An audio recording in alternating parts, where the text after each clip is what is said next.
connecting to the internet. Internet. Networking software. World Wide Web thing on a computer today. Computer. Net Surfer Pro. Hello and welcome back to Net Surfer Pro, a whirlwind wide through a worldwide web. Hang on, I just messed that up. Let's try this again. Hey, and welcome back to Net Surfer Pro, a whirlwind wide for a.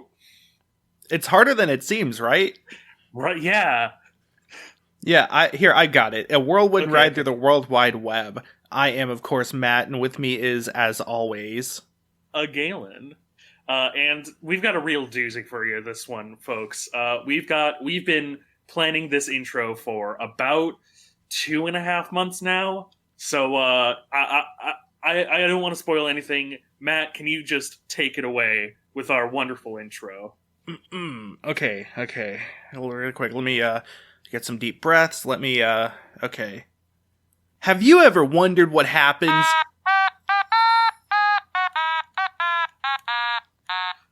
Damn it. That alarm always goes off at the worst times. It's the state of the meme, folks. We gotta talk about a meme now. We gotta push back this wonderful intro. There's Probably a new few meme. months. So yes, I bought myself an automaton as an alarm for the state of the meme. It's hooked up directly to the meme channel, and, well, channel is an appropriate word because we're going to be talking about the Suez Channel. Canal, actually. I think it's channel in French. Is it? Okay. I'll trust your word for that. You definitely know more about French than I do. Yes. I looked at a French person once. Haven't we all? I mean, when you think about, like, how many French celebrities there are? Yeah, like, Jean Béliveau. Real big fan of him in Tenet. So, yes, today's meme is a pretty recent one, and that's sort of why we're talking about it. It's, of course, the Evergiven getting stuck in the Suez Canal. So, for those meme historians that are listening back to this, first of all, I hope you have, hover cars or, weather balloons as your main source of transportation, so you don't have hover to deal cars. with I hope you have clean air. That's a good-ass point. I hope we've solved climate change when you're listening to this. But back in the day, a lot of worldwide trade is done through ships still, because ships are really good, low priority, just getting stuff from point A to point B that's, can keep for a long time. So a lot of world trade is done through ships, and specifically there is a canal that is between, I believe, Egypt and Israel, called the Suez Canal. And a ship called the Evergiven was sailing the canal, and I think the story is that it basically took a turn that was too harsh, and so as it was going forward, it veered towards the side, and oops, it got stuck. Yeah, and by stuck, actually stuck. It should be noted that, so, to add on to, why ships are still used, it's because they're able to carry very heavy load of cargo and huge amounts of cargo across, overseas, and across long distances. So, especially, if your options are plane and boat is always the more economical option. Yeah. It takes less fuel to move as far as it does with the weight it has. So, I mean, boats are still very useful. And this was a huge boat because it was able to, it wasn't even completely horizontal when it got stuck in the canal. It was, just kind of angled, maybe 40 degrees. Yeah, it was, which honestly puts into perspective how tiny the canal is, too. It was a long boat, but it wasn't a long boat. Yeah, it was more of a frame, I believe. Yeah, it's interesting because no ships could actually pass through the canal while it was stuck, and the question became how do you get it unstuck without damaging the canal itself, and in a way that preserves the cargo? I think one of the leading ideas for a while was to just remove all the cargo and then break apart the ship, but I don't think they had to do that in the end. Yeah. It should be noted that in terms of like world importance, not meme importance, the reason that this was a big thing is because literally like 8% of world trade was affected by one ship stuck in this canal. Like Yeah. it was one small flaw that suddenly kind of caused an entire tenth of world trade to just sort of be affected.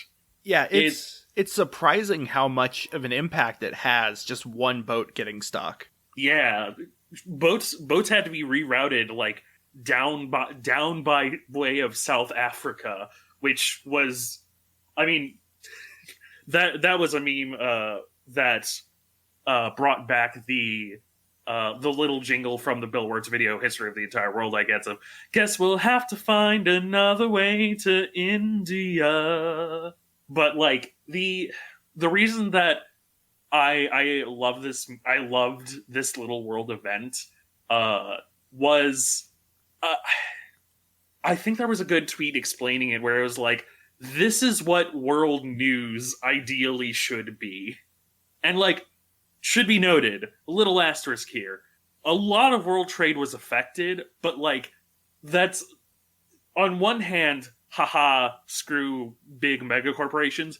On the other hand, it should be noted that, you know, not everything that was blocked was stuff that probably should have been blocked.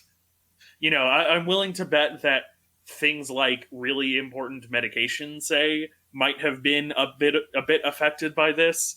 So like, I don't want to just focus on haha, companies lost out on money because of one boat. But I think that the thing that made it fun to those who were directly affected was because like it was this tiny little mistake that any one of us could imagine doing that had these massive world implications. And it was also just sort of fun world events that was not like, you know, there's a coup in Myanmar. Yeah, or, there's no death involved, there's no hatred involved, no evil involved. You know, there's no racism, no like geopolitical motivations. Yeah, it's just boat stuck, and Boat the stuck. entire world is watching. Boat stuck. Classic YouTube video there. Yeah, and like obviously there were a ton of memes about it, of getting stuck in different places, and a lot of just jokes in general about it. But yeah, it's like, it's refreshing in a way for that to be news. Yeah, Just a boat. One of my favorite solutions was tie a Ford truck to one end and a Chevy truck to another. Team Ford and Team Chevy, and then they just pull in opposite directions. Yeah. I think the other thing is that boats are just kind of, this is something I've realized, boats are funny to the internet. I mean, think about it. Sea shanties, that was a meme recently as well. Boaty McBoatface is a classic internet thing that happened. Boats are just funny to the internet. Yeah. Boats are one of those things that's like, it seems so antiquated, even though it's still a major aspect of our daily life, that it's just sort of fun whenever you think about a boat. Yeah. Such as this one. Yeah. So, yeah, that's pretty much all I have to say on it. A shorter state of the meme, but like, you know, this isn't supposed to be the entire episode. Right. What is supposed to be the entire episode is something that I'm gonna definitely try to rail into a bit. Like, I feel like we typically cover things we like on this podcast, which just makes sense. You know, it's stuff we want to talk about. But this is something I have an extreme love-hate relationship with, and it bounces between those very frequently, very quickly. Yeah. It also is sort of antiquated in its own way to, you know, tie into what we're just talking about with boats. And much like a boat, this sunk. Yeah, This sunk cost. basically an entire timeline, actually. Yes. So, so we're talking about Shadow the Hedgehog, and I'm just gonna really quick go through the fact corner here. The Fact Corner. So Shadow the Hedgehog was released in 2005 for the GameCube and PS2. I don't think it was on the Xbox, but I'm not sure. And it was developed by Sonic Team USA, directed by Takashi Iizuka, and produced by Yuji Naka. So it sort of has some like regular Sega development behind it. That's it for the Fact Corner. There's not much to say. I mean, it's a video game where you play as Shadow the Hedgehog, who first appeared in Sonic Adventure 2. It's part of the Sonic the Hedgehog series. It's part of the Sonic Adventure canon as well. Right. It was one of the last Sega games released on the last Sonic games released on the GameCube and PS2 era. Unless you count Sonic Unleashed PS2, but, that's kind of eh. But so, I think I really want to start by talking about the history surrounding the game. I think this is all speculation, but I think there's sort of a path that you can draw from, like, the 80s and 90s onward to Shadow the Hedgehog. Okay. And I do want to hear this. So, I kind of want to go into that, starting with the console wars. Well, I guess backing up a bit. So, by the 2000s, video games had already been established as as not solely for kids. Games like Doom and Mortal Kombat rocked the boat with their sort of violence and gore. But they proved that there was room for entertainment that wasn't completely cartoony. Sega's position in the console wars was to be the not-for-babies quote-unquote console. Sega does what Nintendo don't. There's things like that. Mortal Kombat was less censored on the Genesis than it was on the SNES. But also, Sega's, like, their flagship series, Sonic, features this, like, very... more like a teenager in a way. In the form of Sonic the Hedgehog. He has attitude. He's cool. He kind of wags his finger at you when you wait around to say, like, hurry up. Yeah, the archetype of Sonic the Hedgehog in the 90s was, like, entirely cribbing that this ain't your mama's video game energy from, like, you look at Mario. Mario is a very universal mascot. He's incredibly family friendly. He was literally made to, like, try to save the idea of video game consoles by appealing to everyone. But when you get into the 90s and the sort of, like, attitude punky era, Sonic is directly made to be the, like, heh. Right. This is what the cool kids play competitor. Right. And Sega's marketing was definitely, like, along those same lines. But then, you get later into the 90s, though, and there is a new competitor in the console wars, Sony. Sony hit the industry with PlayStation, and specifically with Resident Evil, and later Metal Gear Solid. These were not just games that were, like, gory and violent, but they handled more mature themes. Especially, when you get into Metal Gear Solid, you start talking about things like war and peace and, like, genetic destiny, stuff like that. And then, you also have, like, Final Fantasy VII, one of, like, the greatest role-playing games of all time. Like, obviously there were games that told stories on other consoles, but Sony definitely made more of a move to make their games mature in the same way that, like, an Oscar movie is mature. Not mature in the sense that Adam Sandler is mature. Or, like, a Michael Bay movie is mature. It was like Nintendo was the E for everyone and Sony was the M for mature. And so you had Sega stuck directly in the middle trying to be the T for teen. The attitude, but not necessarily also grappling with the broader mature themes.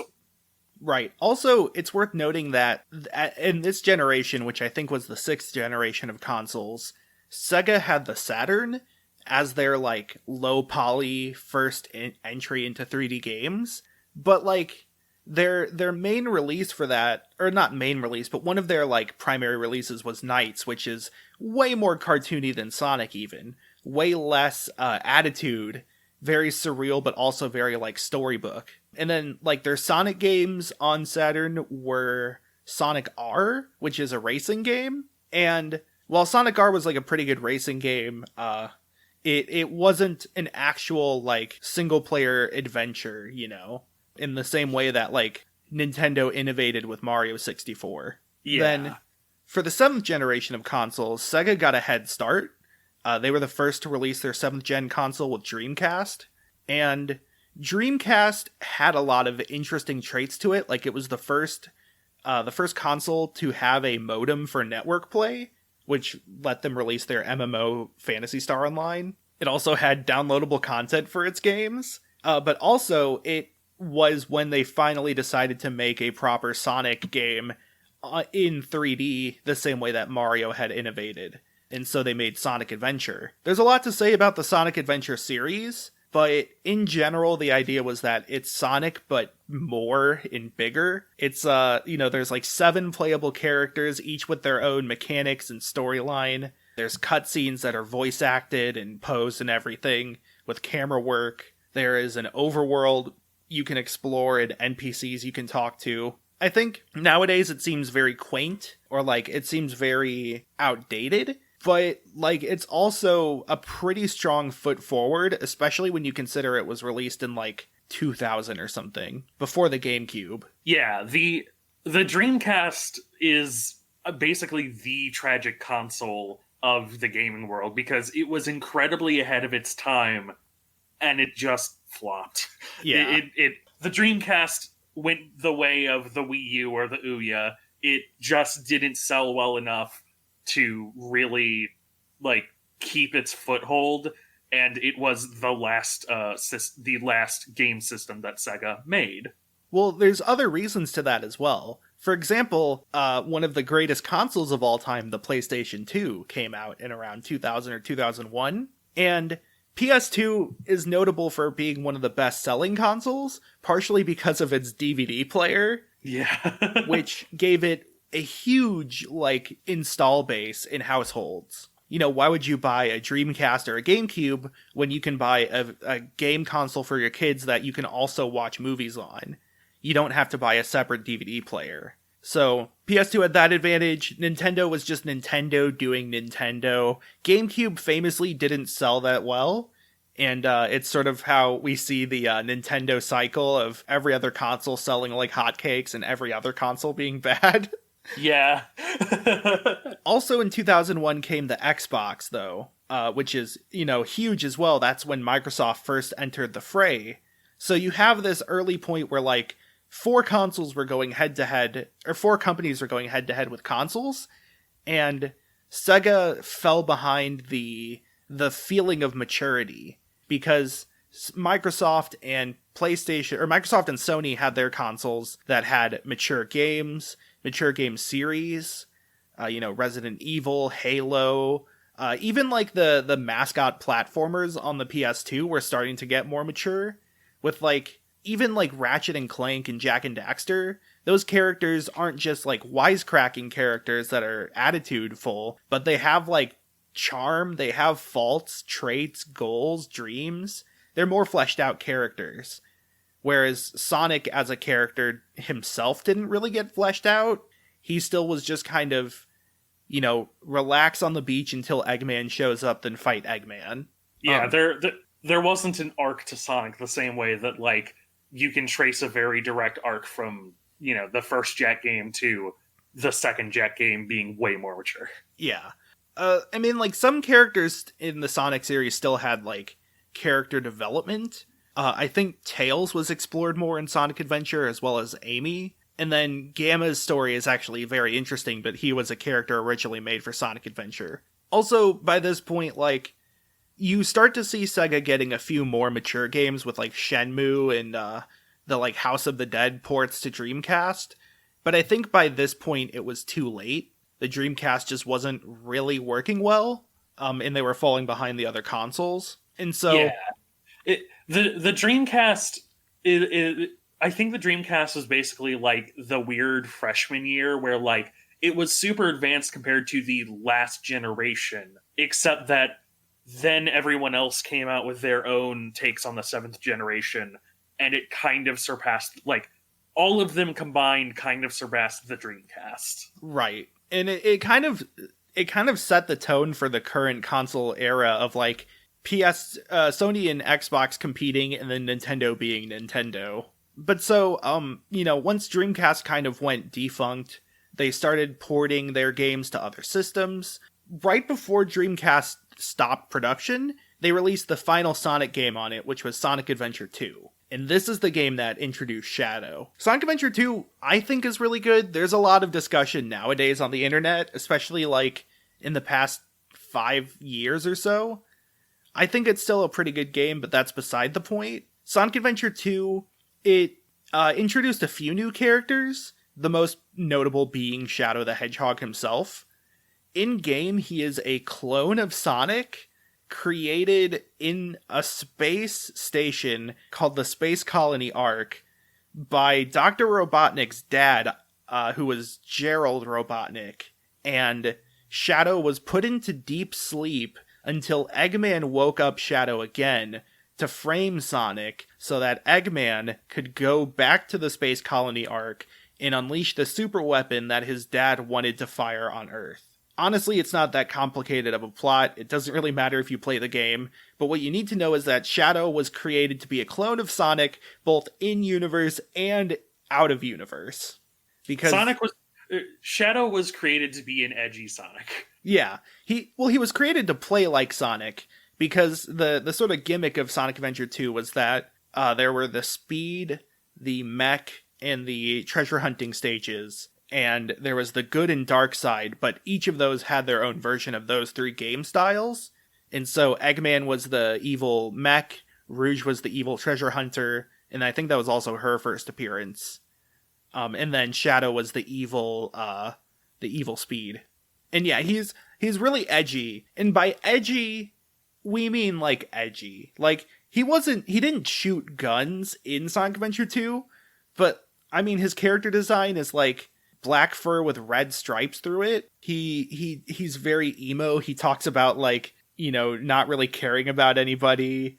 The only person he's ever loved died on that spaceship. His character can be summarized as like he a lot of his iconicness is being like a kind of silly edgy Sonic in the like very mid 2000s or early 2000s version of edgy. Right. I don't think Sonic is a series that works well when it takes itself seriously, and I definitely think Sonic Adventure 2 didn't try to take itself too seriously. Like, I think the game kind of recognizes that it's really silly that there's a clone hedgehog and they're going to the space using a rocket that was hidden in a pyramid, and the space station wants to blow up the Earth. Shadow, yeah, he's like very silly in the way he's sort of this edgy asshole. But so, of course, him being like this edgy, brooding character made him a fan favorite. The first Sonic game that was released exclusively for non-Sega consoles was Sonic Heroes. Sonic Heroes had the return of the Chaotix, which originally started in the game Knuckles Chaotix. It also returned Big the Cat, and it pretty much kind of finalized the main cast of Sonic and Friends, as in like the animal characters that appear in Sonic games. They would add new characters every now and then. I mean, like Sonic Adventure 2 had a few new characters, Sonic Adventure 1 had a few new characters, and going back a ways.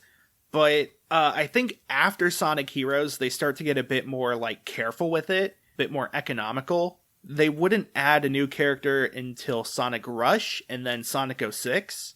I guess as far as like returning characters go, Sonic Heroes pretty much cemented the 12 or so characters that'll appear a lot. And Sonic Heroes again brought back Shadow in the Team Dark group, along with introducing Omega, who is sort of like related to Gamma from Sonic Adventure 1. Sonic Heroes is really interesting in its game design. And I think if you want to understand the game design of Shadow the Hedgehog, you have to start with Sonic Heroes. Sonic Heroes, you have teams of 3, which are the speed, flight, and power. It's a similar sort of trinamic, trichotomy, what have you, trinity, triangle strategy, to the previous one from Sonic Adventure 2, and you could switch between them on the fly. The idea was that the speed characters run faster, they have like a little acceleration boost. They can also do a spin attack, that's only useful sometimes. The flight characters can hover for a bit, they can kind of fly and gain a little bit of height, but they're mainly used for more precise platforming. They also have like a homing ranged attack that stuns enemies. And then power characters were meant for combat specifically. They also had like a glide that let them fall slower, and there was like some fans you could platform with, but primarily they were for combat. And so the level design of Sonic Heroes was like individual sections or challenges based on one of those like character types, separated with some sort of movement mechanic or like movement device. Like there were rails that could bring you between segments, there were cannons that shot the characters out, there's like the rockets that you ride on, the pulleys, the little like things that you slap and then they slap you in the ass and then they like push you forward and they say like good job and you do a little dance. There were like teleports. Basically, the point I'm getting at is that the level design is like encounters, then straight like roller coaster, encounter, roller coaster, so forth. Shadow the Hedgehog does the exact same thing, where there are moments you're supposed to play slower and like interact with the level more precisely, and then between those are these very cinematic roller coaster sections where you just kind of run and maybe like somebody will say something. Maybe there's like a tornado carrying a car. You know, maybe there's like a weird loop-de-loop and the camera spins a funny way during it. But usually it's pretty clear when you need to focus and when you can focus away. Now, the shift is that Shadow the Hedgehog doesn't have the flight and the power. So instead they gave him another form of combat. And this is where we get to the actual game, Shadow the Hedgehog. So, I think another little piece of context that sort of needs to be shared. I think in Sonic Adventure 1 or 2, Gamma's levels are primarily shooting levels. Yes. This is sort of, in retrospect, looked back upon as, like, not great from my understanding. Actually, most people like Gamma's levels. Oh, they do? Yeah, from what I remember, Gamma's levels are much more appreciated than Big, for example. That's fair. And I think they're one of the ones that are generally a bit more positive, like maybe 70% of the fan base. That's fair. Also, in Sonic Adventure 2, there were the mech stages, which also involve shooting. And these also were a bit more well regarded than the treasure hunting stages. Overall, like, they're sort of the middle for each game. Yeah. It should be noted that, like, Gamma was created in response to fans asking for, like, a shooting section. And that continued into the mech stages and made a direct through line to Shadow the Hedgehog. Yes. So, like, when there are a lot of things where you can look at a lot of, like, bad decisions that Sonic Team has made and gone, what were they thinking? But, like, the input of guns in Sonic is something that at the very least had its spark from fans. Yeah. And I think that just needs to be remembered, basically. Yeah. So, Shadow the Hedgehog, to give a quick overview of the game, you play as Shadow, you go through a series of levels, and sometimes you fight a boss at the end of them, but most of the time you're getting to an objective, or you're collecting an objective, or destroying a certain number of objectives. The story branches out depending on what you do. Most levels will have a neutral ending, and then either a good ending or a bad ending, or both. Usually you're like either helping a villain or helping a hero in some way. And then, you know, depending on which one you do, you move to a different level later in the game. It's sort of like a branching flowchart. And then finally, once you've played through a certain number of those levels, you fight a final boss, and then your run ends and you can start again if you want or something. It's a platformer, it's a Sonic game. It plays like a Sonic game at the time, which, you know, I kind of described how that plays. The big thing, yes, is that Shadow has weapons. Mainly guns. He shoots the gun. Yeah, so there are always 6 stages in your run, no matter what you do, no matter how you branch, and there are 2 endings per stage. There's basically 5 paths total. There's neutral, there's hero, there's dark, and then there's neutral hero, which is in between neutral and hero, and neutral dark, which is between neutral and dark. Right. There's 5 ending stages. Yeah, it's and notable that 2 endings per. Yeah, it's notable that there's different different methods of going to each of those, and the game tracks each iteration and each combination of possible paths, which is its own hell if you want to 100% speedrun the game. But that's beside the point. Which, oh man, the game tries to let any level individually kind of flow into the next one. Keyword tries, because the problem with it is that it sounds like a cool idea, and I genuinely think it could be done well. Like, I think that the big branchingness could be done well, but the fact that, like, at any point you can, like, basically you can from level 3 be in, neutral hero and then go all the way down to dark by just sort of doing dark and then dark and then dark and then dark. So, like, the game has to account for the fact that you might go from this path all the way down to this path, which makes all of the individual levels kind of disconnected from each other. Not totally disconnected from each other, but, like, pretty much every level starts with Shadow just sort of popping into an area, or maybe running into an area and saying, "Where's that damn 4th Chaos Emerald?" Right. But yeah. I want to talk about the story. So, the story of this game is that Shadow doesn't remember his past. This is significant because we thought he died at the end of Sonic Adventure 2. And Sonic says, "Sayonara, Shadow the Hedgehog," and it's this great line. Everybody cried. So we find Shadow. He doesn't remember his past. He's like, "Who am I? Where did I come from? Who's my mom? Who's my dad?" And then he meets an alien called Black Doom. And Black Doom is the leader of an alien species that is trying to destroy all humans and take over the world.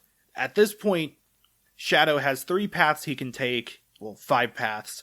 But it's basically help Black Doom take over the world. Black Doom wants Shadow to gather all 7 Chaos Emeralds so that something can happen. I guess so Shadow can help them destroy the world or something. And then Black Doom will tell Shadow the truth. Then also the President of the United States, or whatever they call it, the President of the world. The United Federation. The United Federation, yes. The UHF. Says, like, "Shadow, I need you to take out the aliens. Here's a gun. It's an actual military gun. Also, here's your badge and your gun. Also, here's our military squad called Gun. It's called Gun Squad. It's an acronym." And Gun Squad is helmed by a guy who isn't his name like Diabola or something. Oh, I don't remember. I don't know if that's the rocket, the robot that he fights in, or if that's his name. But it's this guy with heterochromia. His like left eye is orange and his right eye is blue. It's Raymond. And, Fuck. It's oh no, we can't escape him. I have Raymond on my island. I'm lucky. Damn. Anyways, that is lucky. Anyway, but it is a guaranteed cutscene that I think, like, after the second level, or maybe the first level, the head of Gun is like, "Shadow's with them too? If you see that hedgehog, shoot him on sight." And he's like, "Shadow, I'll finally get my revenge on you for unknown purposes." It should be noted, if you do the neutral path, he never shows up again. Yeah. This is the only time you see him. Also, it's worth noting that after the first level, you're guaranteed to have a cutscene with the president looking at a portrait of Sonic and Shadow, and he's like, "You saved us once from devastation. We owe our lives to you." Okay. I want to... I know we're 5 minutes into talking about this game. I want to reel back for one quick second. Okay. So, Sonic Adventure 2 is a lot of things. It is a very silly game, and it, in some ways, has not aged well. I think what you can certainly say about it is that it is extremely iconic. It is, like, even at the end of all of the, like, kind of jank cutscenes and really stilted dialogue, which is, more stilted in, like, Sonic Adventure 1, but Like, at the end of all of it, it's still the kind of thing that you can play it and be like, this is kind of awesome, right? Like, it is silly when you rescue the president, but, like, it's still sort of cool. You know, the opening song is really, really iconic and really, really good.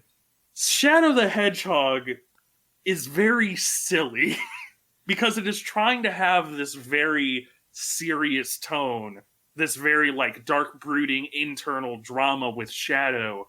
And then after the first level, the president has a picture of Sonic and Shadow on his desk and regards them as national heroes. Right, like, Sonic Adventure 2 sets the tone right off the bat to be this, like, kind of like Saturday morning road trip sort of story, you know? It starts with Sonic snowboarding off a helicopter, using a helicopter propeller as a snowboard. And he does, like, a trick, and he goes, woohoo! And, like, that sets the tone perfectly for what you're expecting. It's not going to take itself seriously. It's just going to be this, like, ride. Shadow the Hedgehog starts with, like, Shadow looking at a metropolitan city that might be already on fire, and, like, a newspaper flies in his face, and he reads it, and it's like, aliens are attacking the city. And then he says, like, aliens are attacking the city. And then I don't know if this is the same cutscene or if it's just the intro to the game, has him then, like, pumping a shotgun. Oh, yeah, Okay, I also should talk about this. The intro to the game is, like, he holds up something that looks like an MP5. He puts in the magazine, he twists it, mag tap, and then he holds, like, the stock of the MP5 and pumps it. That's not how any gun works. It's the gun, the combination of every gun. There's a great, like, there's a great reload that someone made, like, you know, view model reload that called, like, fake hedgehog. That is just that to sort of show how silly it is. But, like, yeah, the intro to the game is gun, gun, gun, gun, like, that is the tone that the game wants to set, is Shadow riding a motorbike with a gun, and Sonic is, like, half defeated and then, like, you know, falls to the ground and you see Shadow above him. Right. I'm constantly unsure if this game is trying to be serious. Part of me is like, they can't have taken this seriously when they made it. They can't have looked at these cutscenes and thought, that's cool. Like who making this would have signed off on that? But at the same time, it's like, the game doesn't indicate that it's the Poe's law of, like, edginess.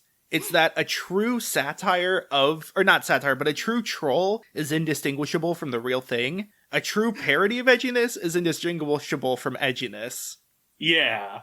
Is sort of what I'm getting at here. Yeah, so it's hard to talk about the story beyond what I just said, because, like, it intentionally branches, and like you said, it makes everything disconnected because of that.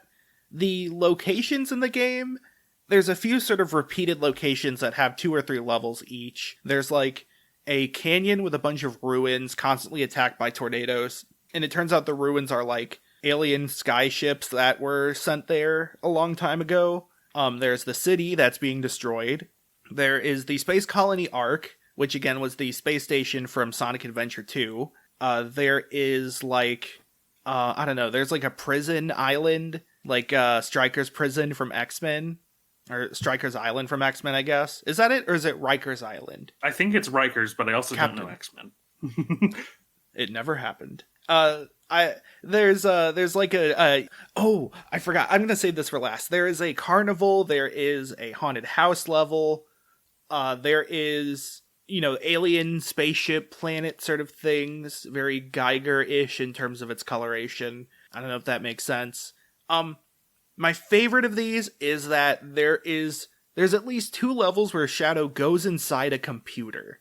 Yeah. I mean, like, full-on cyber chases this shit. Yeah, and and notably, there is only one that gives genuine context. Yeah, like, one of them you just meet. This is like level 2, mind you. This is level 2. You go from being in the city to seeing the president, to now you're in a computer, you meet up with Rouge, and Rouge is like, hey, Shadow, I need to hack into the government's firewall. Yeah, if you do the dark path in the very first level, then like Black Doom says something like, you need to disable the mainframe. And Shadow's like, okay. And then like hard cut, you are in cyberspace. You are net running. So and Rouge is there. So after every level 2 is when you get that cutscene with the general, and it starts with a rank and file member being like, "Sir, the mainframe has been destroyed," or like the firewall has been disabled. So canonically, it doesn't matter if Shadow's in there or not. Rouge is going to hack the firewall anyways, and the general's going to blame it on Shadow no matter what. Yeah. But also Rouge is actually helping the US government, so like question mark. Yeah. The other one is the Chaotix are trying to hack into Eggman's base. They're trying to like get some data on Eggman, and they're like, "This is too hard to hack, Shadow. Can you go in and do it for us?" And Shadow slaps the computer, which basically makes a portal, I guess, to the cyber dimension. And then he has to fight the hacker. Oh man. It's great. If you haven't noticed yet, this game's cutscenes are great. It's like when people talk about cutscenes in Sonic games, I kind of tend to roll my eyes because like I don't think it makes the game worse if they're bad. Most of the time when I'm playing a Sonic game, I care more about the gameplay than I do any other set dressing. But I think the Sonic community laughs with people at the cutscenes. It's like, I think a lot of the people I've seen that are bigger Sonic fans still laugh about things like, "Faker, I think you're the fake hedgehog." You know, like, everyone knows that's silly. Shadow the Hedgehog especially has some incredible cutscenes. My absolute favorite is when Shadow appears in the Space Colony arc, there's a Chaos Emerald in just like a tube, and Shadow grabs it, and he's like, "Huh, this is like taking candy from a baby, which is fine by me." Oh, I forgot about that cutscene. That is maybe the cutscene that makes me think they were being joking with the entire game. And another piece of context is I'm fairly certain that specifically happens on the neutral Hero playthrough. Yeah. Like, that is, as he's going towards Hero, he's like, taking candy from a baby. I'm cool with that. And then he smashes the glass and then an alarm sounds. Yeah, that's a Mr. Burns line. It like, really is. It actually is. It's the reason he got shot. Yeah. It's great. So the gameplay itself, we haven't touched on the guns and what that means. So I think here's what's interesting to me. The guns are pretty non-invasive. I mean, you pick them up and it takes time to pick them up, but like shooting most guns doesn't actually slow you down in any way. You just kind of auto-aim onto whatever's kind of in front of you. You have like a 45-degree cone in front of you, where if there's an enemy in that cone, you'll shoot it. Yeah. You still have to press the B button, of course, but like it really doesn't slow you down whatsoever. I think there is one exception, which is if you jump in the air and then shoot, you dead stop. Yeah. But that's honestly usually more of a benefit with what you're trying to use the gun for. Right, because you still have the homing attack from the previous Sonic adventures, where if there is an enemy, well, if you press A in midair to jump again, you do this like attack forward where you kind of dash forward. And if there's an enemy, you home in on that enemy and bounce off them. They still use that for platforming. There's also still the like light ring move where you travel along a line of rings. It's usually just used as an alternate way to move from point A to point B. Along that line, there's also these like weird black-red goopy things that pretty much just function the same as light ring paths or rails or anything like that, where it just kind of takes you from point A to point B while the camera's following you. This is what I mean by like means of conveyance or like movement devices. But so the guns are pretty similar overall. There are a few like standout guns, but most of them just shoot a bullet with different levels of strength. Like there are explosives, but I don't know if those break anything that regular guns can't. And also, most things that guns can break, you can also break with homing attacks or punches. So, like, a lot of destroyable walls are like that. The kind of standouts are, there is a, like, orbital strike laser, as well as an orbital strike laser that heals, I believe. There are a few guns that vacuum things. Normally, you can use this to, like, suck up boxes and enemies and shoot them as, like, ammo. Kind of like Yoshi's Island, in a way. But also, there is at least one level where this is used as puzzles, where you get to pull out platforms that are embedded in the wall. There is, I think, only one, actually. Oh, yeah. There are melee weapons. These are like trees or signs that fall, but you can also get like a katana. In general, every time you beat the game, your like progress advances, and depending on how many times you beat it, there are bonus weapons you can get from these like boxes with Shadow's face on them. One of them is a vacuum gun that looks like an egg in a chicken, which is a reference to Billy Hatcher, another Sega game. And the healing gun, there's the katana gun. There's everybody's favorite, the Omochao gun. Omochao was this like robot that would tutorialize you in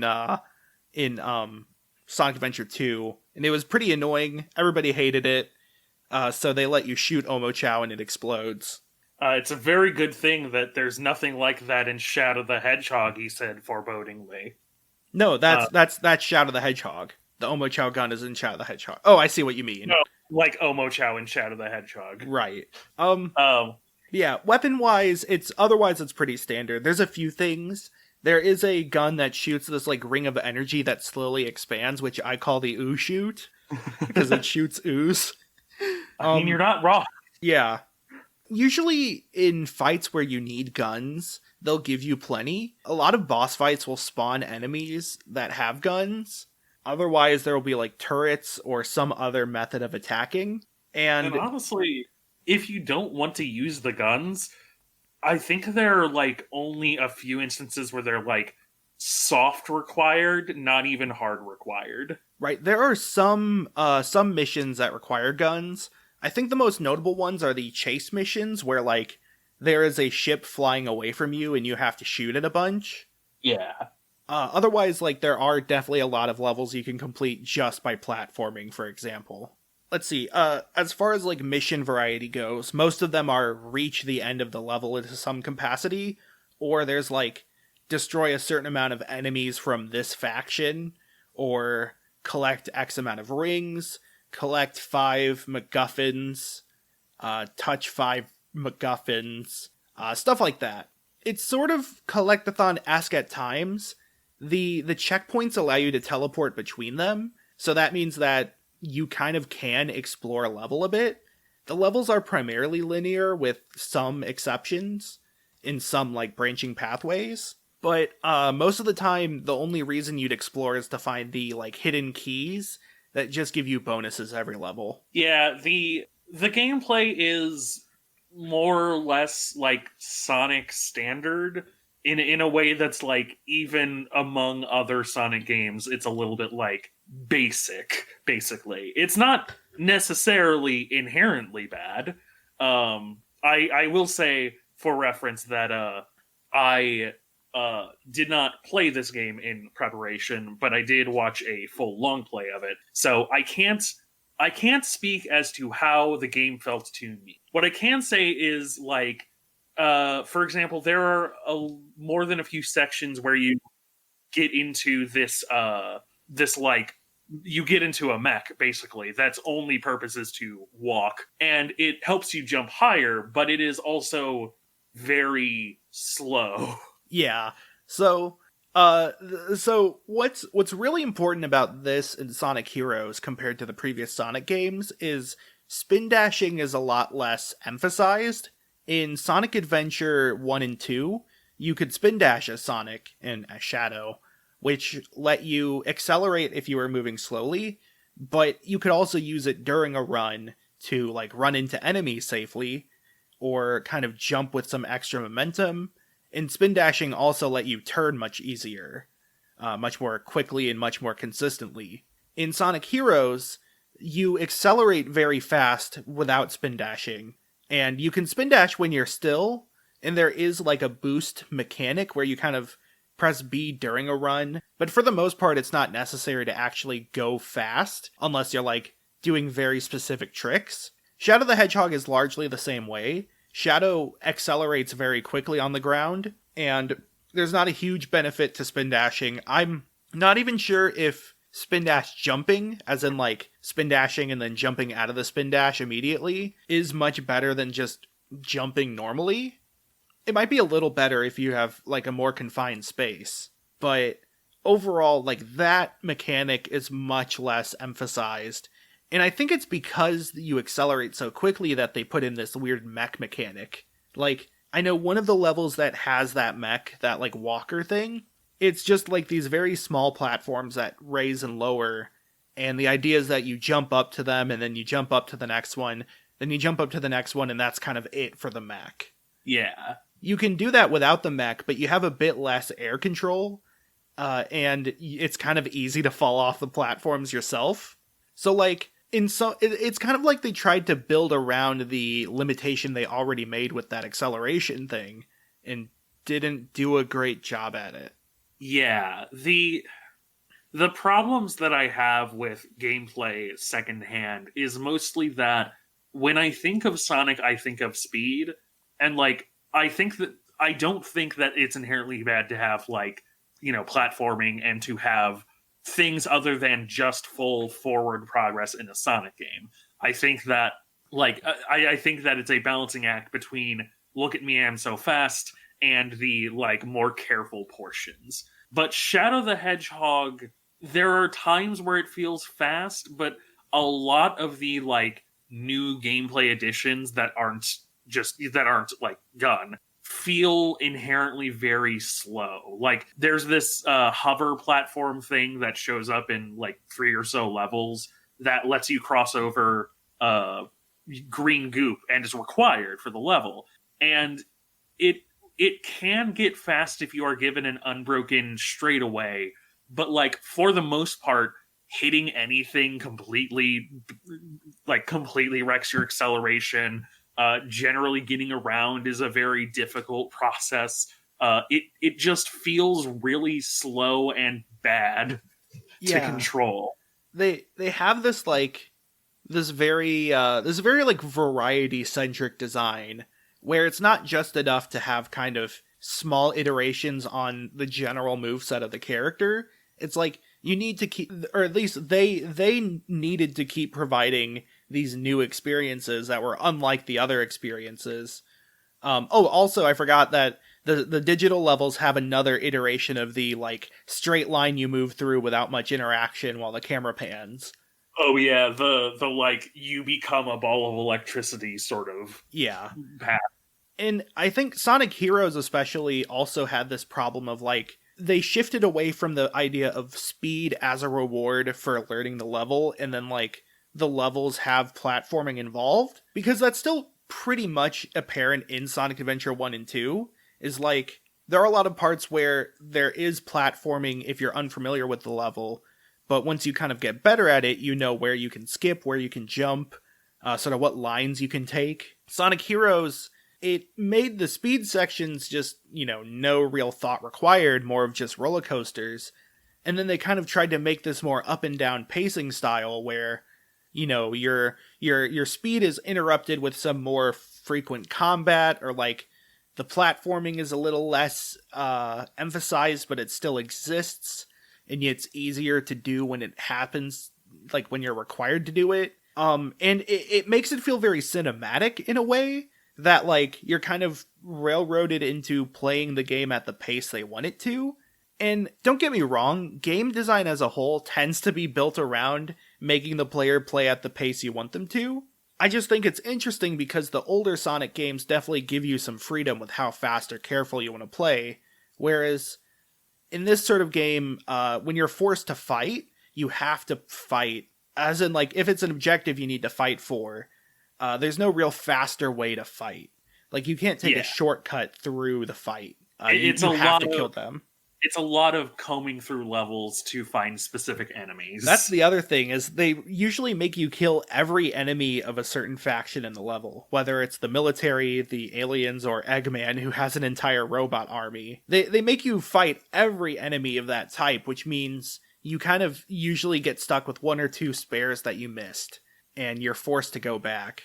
I think the way I'd put it is a lot of games have that one level, TM, where like, you know, it's the one where you think about it and you kind of dread replaying the game because of that level. Like Mario Sunshine has the lily pads or the boat in Corona Mountain. Mario 64 has, for me, it's Shifting Sandland that I absolutely hate. For many people, it's Rainbow Ride. Mario Galaxy kind of has that one level, I guess, with the second version of the junk cleaning. Anyways, that's all Mario games, but Shadow the Hedgehog has like 20 levels that are that one level.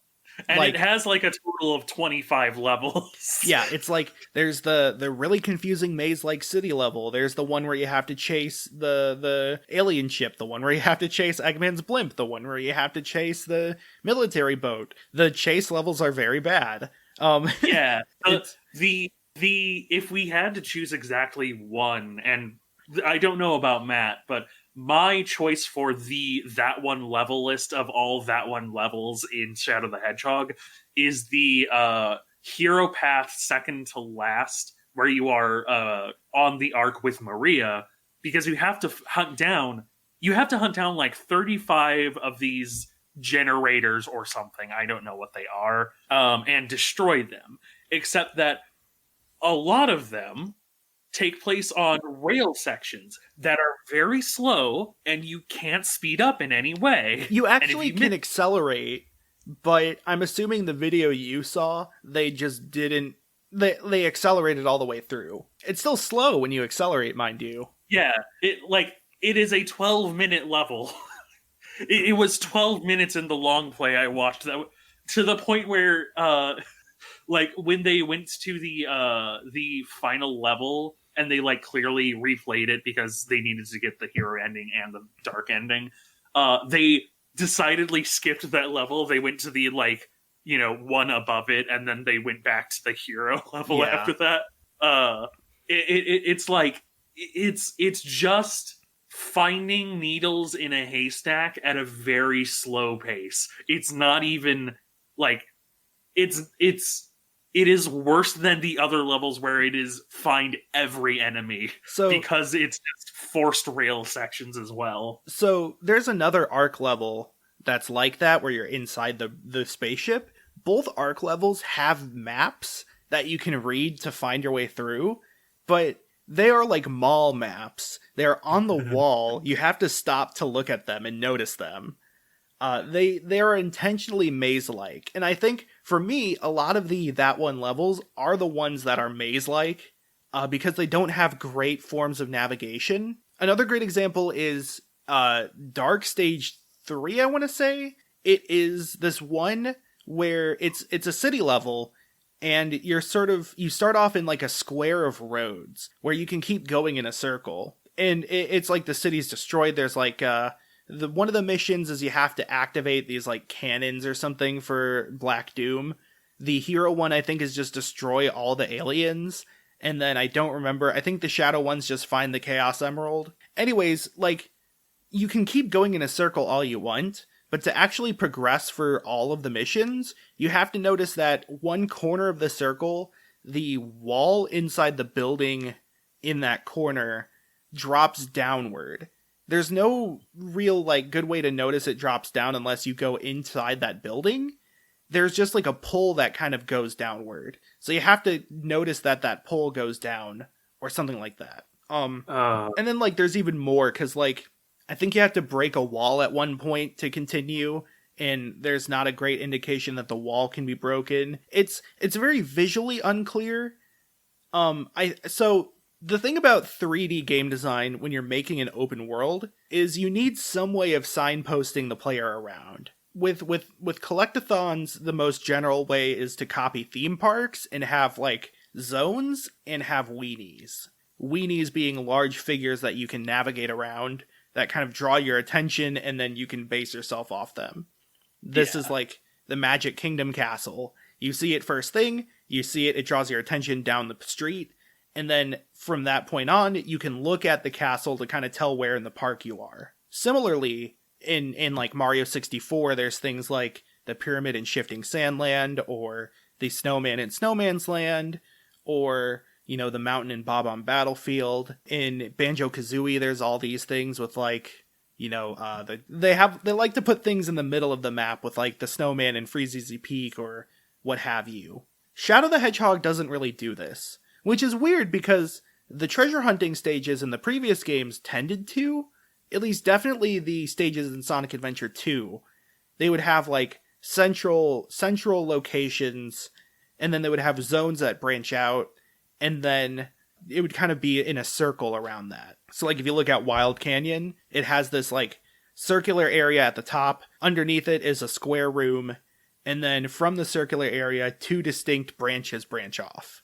And every treasure hunting level pretty much does that same thing, where it has, like, a center that you can center yourself around, like you would, and then some branches. The branches might connect, but overall they try to distinguish every area.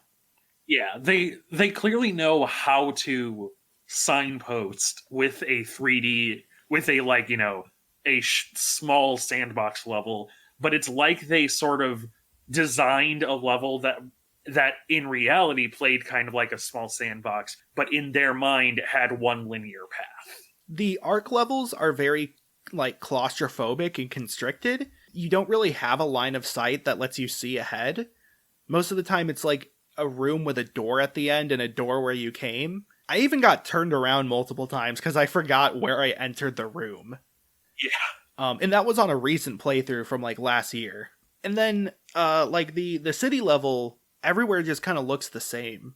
I mean, like, there's some places I distinctly remember, but, like, noticing where to go from there was a lot harder, and it was easy to get looped around in a circle without me noticing a separate branching path, because that level loops multiple times. It especially doesn't help that the game's palette is very subdued for the most part. It's like, it's either very dark, gray, gritty, like, you know, the palette from that era, like the late 7th generation, early 8th generation, where they just kind of put dark palettes on everything.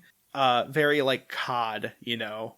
Or it's way too saturated with way too many bloom effects to where it kind of hurts to look at. Like if you were to walk into a room only with neon signs on the walls. Yeah, anytime there is green on screen, it's usually that, like, green, not radiation, whatever, and it is just bloomed out. Oh, you mean Toby Fox. Oh, yeah, sorry. The green fug radiation. Yeah. Toby, don't call me Toby Flug Radiation Fox, Flug Radiation Fox. It's, and, like, yellows tend to be this very bright, glowing yellow that can kind of hurt your eyes if you look at it directly. Yeah. It has the color palette of a Hot Topic. Oh, man. Especially if the Hot Topic's next to, like, the mall arcade.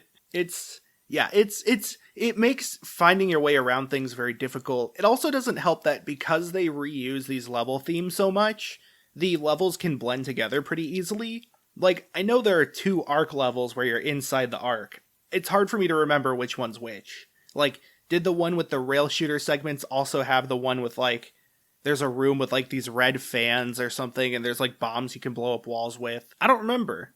Because they're the same level theme, and they look the same. They look the same. Yeah. And this isn't... It's not like... Sorry, you go ahead.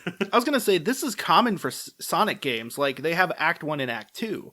The difference is they almost always have a difference between Act 1 and 2. For example, Hydro City Act 2 has more sections above water, and it has the water slides. Chemical Plant Act 2, I guess there's not much of a difference between those. But in Sonic Heroes, they had the Act 1, Act 2 structure, but with significant differences between them. A good example is Hang Castle and Mystic Mansion. Hang Castle had more that were, like, outside the building, whereas Mystic Mansion was mostly inside. Frog Forest, Lost Jungle reigned. The first 2 levels, Seaside Hill had a lot more, like, natural features, whereas Ocean Palace had a lot more constructed features. but they don't really differentiate by visuals in the levels. They kind of just differentiate by general structure sometimes. Like with the 2 computer levels, one of them is this huge sandbox level, the other one's not. But visually they look pretty similar. And honestly, it doesn't even differentiate that much. Like, there are 3 or 4 levels on the Black Comet where all of the where the aliens are from, and I think the only way I could tell one of them apart is because one of them is the level where you have the vacuum gun, and so there's big pillars that are obviously meant to slide out. That's the only differentiation I could think of off the top of my head. I completely forgot to mention one of the worst parts is that you have followers. Yes. Oh my god. Okay. Okay. So in the early internet, there was this kind of this sort of re-examination of Ocarina of Time, and this is relevant. Don't worry. And one of the big obvious jokes that was made during that era was like, man, wasn't Navi so fucking annoying? Always talking and always getting on your shit. And in the decade after, there was, I think, a kind of re-examination that Navi was actually kind of fine. Navi was generally unobtrusive, and by then Skyward Sword came out. You're not wrong. Navi was generally unobtrusive, and when Navi was obtrusive, it was directly related to tutorials. It wasn't a fee situation. Shadow the Hedgehog, all of the followers suck. None of them shut up. So, yeah, the first time you encounter them, it has a small cutscene where their face is zoomed in on. They go, "Hey Shadow, what are you doing here? I'm just busy helping the United States of America fight alien invaders." Or Black Doom, who only appears in this I don't want to call it this, but chocolate starfish. Yeah. He's like, "Shadow, I need you to take my rental movie back to Blockbuster." It's great, but also then for the rest of that point, they will just quip in every now and then, which they already did in Sonic Heroes. This is very similar to that, but also. So every level has 2 factions of enemies from the previously mentioned 3 enemies or so, or 3 factions. Usually the helpers will be aligned to one of those. So in levels with Eggman and aliens, you're usually helping Eggman fight against the aliens. Usually. I don't mean all the time, but usually. But when you have a follower, they'll yell at you for attacking the other faction. But the faction that they're aligned with, I mean. So if you have Sonic following you, he'll yell at you for attacking the US government military. But the military will shoot at you on sight. I guess that actually makes sense based on what the general said. Yeah. The military will shoot at you despite Sonic right next to you helping you fight. Yeah, the US military still fighting you, that makes sense. When it comes to say Black Doom, where you are directly helping Black Doom, and his eye is right there, and they're still weird hedgehog, shoot at you with toilet gun. That's... Or when, you're with Eggman, helping Eggman, and his robots still attack you. That's less justified, I think, personally. It's I can understand them just not programming that. Maybe they're on a time crunch. I don't know. But then the characters get mad at you when you attack them. Sonic's like, "Shadow, don't harm those humans. They know not what they do." and it's just I can't help it. They're attacking me. Or you'll need to homing attack them to get across a gap because that's still something they designed into the levels. I don't know. It feels like there's a lot of points where you kind of have to attack something and the characters just scold you for it. And it's this isn't even Spec Ops The Line. You're not doing anything by scolding me. You're not making a point. Do you feel like Shadow the Hedgehog yet? No. That does get me to another point I wanted to make, though. There was a time when a lot of games wanted to let you be good or evil. Now, what I realized when researching this is that Shadow the Hedgehog is one of the earlier examples of this. The most notable are probably a lot of like the games that Lionhead produced, mainly Fable. Yeah, Fable. Oh man, the another Fallout going for fucking hours. Yeah, the Fallout games had this like, morality system where people will like think good of you or think bad of you. And a lot of choices in like Fallout 3 had the quote unquote good ending and quote unquote bad ending. Like Megaton, you could either blow it up or disarm it. And then later there's like Infamous and Spore and these sort of games where it's pretty much you have a good ending and a bad ending. I guess Dishonored kind of counts. But yeah, the idea is that it's like the player has the choice to be good or evil. And nowadays it's much more common to just present the player with choices that aren't clearly good or evil. That's like the whole point behind Last of Us, for example. Yeah. And like if there is a multiple endings, usually either one of them is the true ending, which is the more traditional route, or none of them are really that better. That's sort of the Yoko Taro concept, or it's what Hidetaka Miyazaki does. Like, no ending is the good ending, let's be honest. that's Drakengard, right? Exactly, or Nier, or Dark Souls for Miyazaki, or Bloodborne. Yeah. Yeah, it's but so Shadow the Hedgehog is an earlier example, coming out before things like Infamous or Spore did, but it did come out after Fable, I believe. Yeah, Fable was, I think, early 2000s, like 2002, 2003. Right. But so, it's interesting to me, because, for one thing, characters like Eggman don't have a clear role. Like, Eggman is the main one where, like, sometimes he's good, sometimes he's evil. It's just in context of whoever else is in the level. And that's kind of neat, like, Eggman's always the villain in Sonic games, but to have a threat that is bigger than him means that he kind of joins forces. This happens in Sonic Adventure 2, for example. Once he realizes that he doesn't want to piss on the moon, he joins forces with the rest of the gang and helps them. So, like, I can kind of get that, but I don't know, I feel like there's so many characters that don't care that you are good or evil.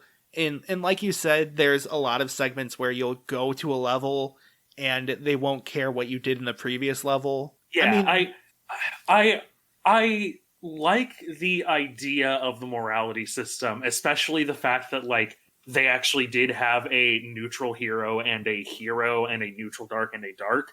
Like I do like that it's, it's progressive stages, but the problem is that they don't even fully utilize it, because like there is no ending where you end up on Eggman's side, and I was really disappointed with that. Like, you are either closer to Black Doom, or you are closer to Sonic, or you are straight in the middle, and it's basically Shadow's more or less just kind of out for himself. Yeah. Which, perfectly acceptable neutral ending, but it's still like I expected it to be like neutral dark sees you ending with Eggman, and neutral good sees you ending with something else. Knuckles. I don't know, Rouge or something. Yeah. Yeah, so it's also worth noting that there is a true ending.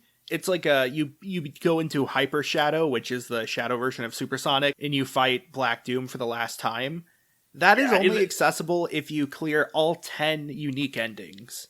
Or like all 10 like final endings. Yeah, a little interesting thing. So obviously you have the 5 final levels, and then every final level has a hero and a dark end, which I think is interesting. Like, you can get all the way to the hero ending and then do the dark ending for the hero path, and it's like, instead of fighting Black Doom, you fight Sonic, and it's like, haha, I'm now the stronger hedgehog. And it's like, oh, interesting. Or like, if you get to the dark ending, but do the hero ending, or the dark path, but do the hero ending, then Shadow's like, I and only I know what is best. No one can tell me what to do. It's an interesting take where it's like, you do the right thing, but for the wrong reasons, or the wrong thing for better reasons in the hero case. It's sort of like a rivalry thing in that case, instead of actively trying to hurt Sonic. But that also means that you need to do 10 distinct playthroughs. Yeah, it means you have to play the first level 10 times. That's annoying in itself. Especially because you have to keep hearing the same, Shadow, these black aliens are attacking the United States. Yeah, also, can we talk about the black creatures for a second? This is one of the things the game is most notorious for, is its very, very, very bad kind of out of context undertones. Yeah. The aliens, I think the intention is like Black Doom, Black Comet, Black Aliens. I think the alien like race or whatever is called like the Dark something. So like I think the intention is sort of like saying, I don't know, those what's a fictional alien race? Klingon? There, Klingon. Yeah. It's like saying those Klingon aliens, I think is the intention. I was going to say Ferengi, but that also has negative subtext, so... But because it's just black creatures, black aliens, it's very like, I certainly don't think Sega intended anything by it, but it's the kind of thing where you inherently end up with a finger at your collar pulling it and going, ugh. Yeah. Really? That's what you went with? It gets by the fact that it's Sonic the Hedgehog. Yeah, it is more funny than it is like a re-examination. Yeah, it's going to log onto Twitter.com. What? I've been canceled. Why? Yeah. Shadow, did you see what they said about us on Twitter? Sonic, not now. I'm moving over to Parlor. I got a new Netflix special where I could talk about it. Do you want to come on? No, I already have a Netflix special. I have a book deal. It's this game, it's so weird. It's like, it's not awful to play. So I think I have kind of just closing words now. I have just a couple of small distinct things really quick. Okay. The music is, in many cases, it is passable. I think the lyric music has that sort of like, charm. The I am the all of me, destiny. Like that has the sort of that has the sort of like dumb but dumb fun charm that I think would have worked better than like a lot of the more sincere edginess. But then you get stuff like the Black Comet's music is just like generic butt rock. It doesn't fit it at all. It's not foreboding. It sounds like a mid-range level from Sonic Adventure 1. Or like the final dark level gun base. It's this, United States military encampment where the president is, and it has Spanish guitar. Oh, that song is actually incredible. Don't get me wrong. I actually love that song. Like, when that song was playing, for like a solid 30 seconds, you don't have a follower in that level. And I was literally sitting there like, yeah, I can get behind this. And then like Black Doom showed up and I was like, God damn it. My favorite song in the game, one of the only ones I actually like, is the Digital Circuit level. Or it's the one, I think it's Digital Circuit. It's just like a pretty standard video game song, but like it stands out above the rest, which are just this very droning like distortion guitar. And sometimes you have the composer going like, I shoot guns. I'm evil. Other small notes. I think there was definitely an intended path because there are, besides the like starting and ending cutscenes, there are 2 pre-rendered cutscenes. One of them is for the neutral path, or one of them is for the neutral dark path, and the other one is for the dark path. And I think both of them are showing Sonic the arc, like what happens in that time. It is, of course, like not actually what happened because Black Doom is like manipulating him, but you know what I mean. Okay, I have a few.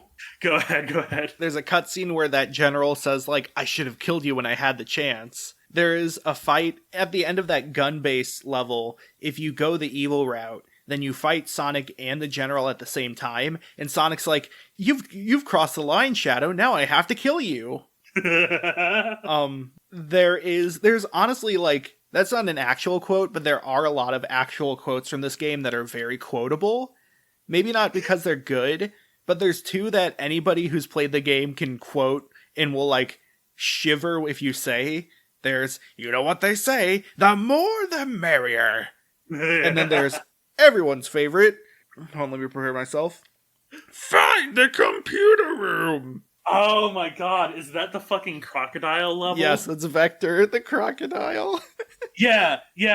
What do I have here? Stage 6 is a pretty cool settlement and a really good level until the goddamn crocodile shows up. Yeah. It's a cool level. The arc is falling apart, and so it's constantly falling. And so, like, you either, like, jump up and then catch yourself on these falling pieces, or, like, you kind of have to hover in air for a bit and, like, platform a bit while they're falling. It's a cool concept. Yeah, it's a really good set piece. And then Vector is there. He has maybe the worst voice. Worse than Big the Cat, for sure. Yeah. Worse than, honestly, even worse than Charmy the Bee, who is also in this game. Yes. I also think it's interesting how intrinsically linked this is with Sonic Adventure 2. There's sort of, in the Sonic community, there's the question of, did we actually get Sonic Adventure 3? Nobody wants to say yes, because it implies that either this or Sonic 06 are Sonic Adventure 3. People still hold out. They're like, we're gonna get a Sonic Adventure 3, and it will be great, and it'll be better than the other 3D Sonic games. But, like, this took place in the same universe, and, you know, in the same locations. And Sonic 06 has the same structure, and was also, like, it has a lot of the same concepts. It has an overworld. It has a bounce bracelet where you bounce with the bracelet. You know, like, they're probably the closest things to Sonic Adventure 3 that we'll ever get. And there's a notable shift after those two. Just Sonic running around. Well, I guess there was also Sonic Unleashed, but nobody liked Werehog. I kind of liked Werehog. It wasn't that bad. But it wasn't Sonic.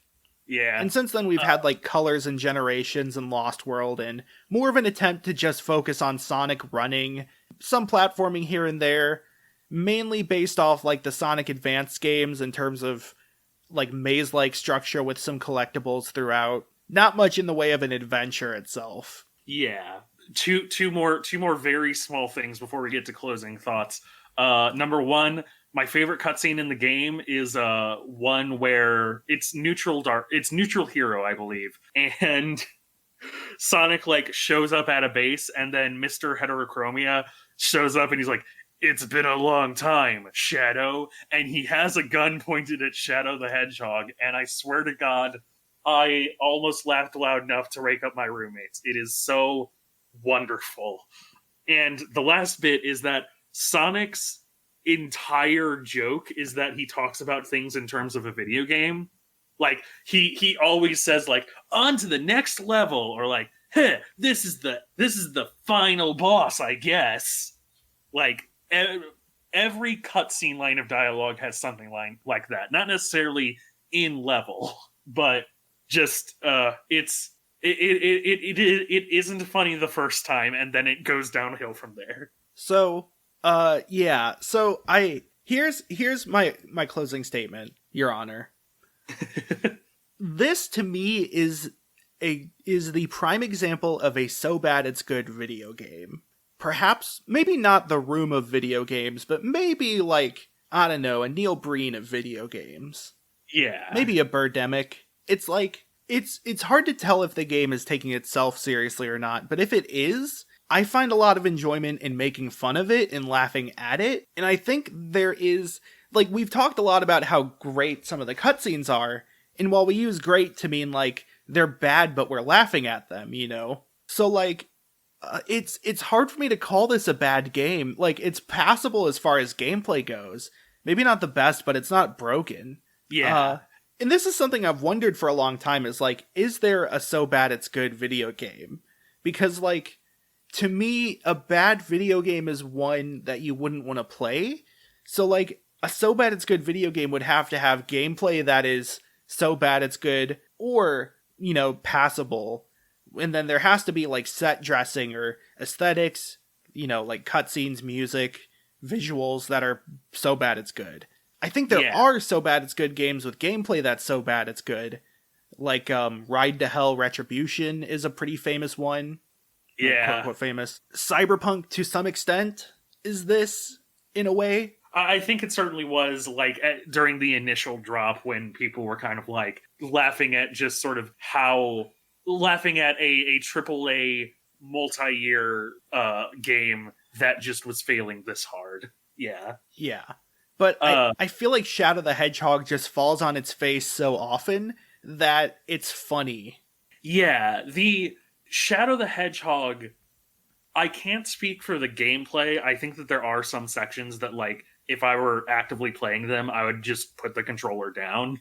But at the very least, watching it and watching all of the cutscenes is such a genuinely fun ride, because, like, it is that exact, like, you know, great ambition with just sort of, like, the weirdest ideas that, like, don't work, and that's what makes them work.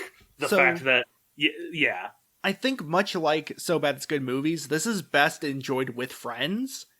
When people can actually meet up again in person, I highly recommend getting a group of people who are, like, at least familiar with Sonic, you know, who play video games, and just play through a run of Shadow the Hedgehog. Maybe pass the controller every level, or something like that. It's an experience, and I think when I streamed it again, I had more fun than when I was playing it by myself. I was originally going to make, like, a video essay on it, and I might still, going more into the design of the Dreamcast, GameCube era Sonic games, and, like, talking about how they progressed. To me, it feels like Sega reacting to the gaming landscape around them, but also trying to find their footing for what Sonic would be going forward. And obviously, it fell on its face. It belly flopped really hard. But because of that, we got something that could not exist at any other place in time. And I think that's really special. Yeah. It is a relic. It really is.